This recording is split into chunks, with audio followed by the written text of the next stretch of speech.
नाज़िर उकरे चोदगी लगे ॻोठ साईं ॾितो लाशारी में पुरस्कार तौर गुम थी वियल 4 सालनि जी मासूम जोया जो पतो न पइजी सघियो, जे सबब वारिस सख़्त परेशान आहिनि।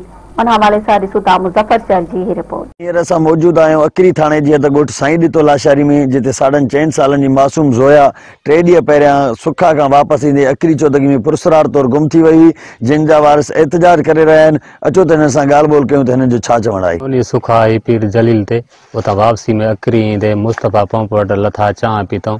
इन तरीक़े सां मुंहिंजी ज़ोया छोकिरी 4.5 साल जी उतां गुम थी वई आहे। उन खुदा कारण क़ुरान लॻे जंहिंखे बि ख़बर हुजे असांजी को मदद करे, असां सां को बि मदद कोन थो करे। इन हालान पीर जलील तां मोटंदे सुखा ते अकरी चौदगी अल मुस्तफ़ा पंप ते नंढड़ी गायब थी वई आहे, भुली वई आहे ऐं उहा जेका आहे असां नथी लभे। असां ॾाढा परेशान आहियूं। खुदारा असांजी मदद कयो, नंढड़ी ॻोल्हाए ॾियो। असांजी कंहिंसां बि काई दुश्मनी न आहे, कंहिंजो बि असां ते कोई प्रेशर कोन्हे, बसि खुदारा असांखे मोटाए ॾे। नंढड़ी असांजी पीर तां मोटी आहे, अकरी चौदगी में नंढड़ी लथी आहे, मुंहिंजी ॾोहिटी आहे। असां ग़रीब मिसकीन आहियूं, असां में ताक़त कोन्हे कोई, असां वटि को पाड़े जो को नुमाइंदो को पुलिस वारो को बि न आयो आहे।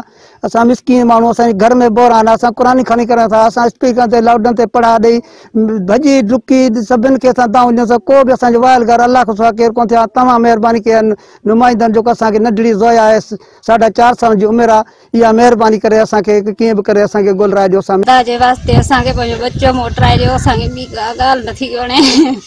छोकिरी में लथासीं, उते चांहि पीतऊं, लीटर बीटर वरितऊं, उते न्याणी सभु गाॾी में चढ़ी वेठा, अंधारो हो, ख़बर कान पई हिते जी संभालियऊं।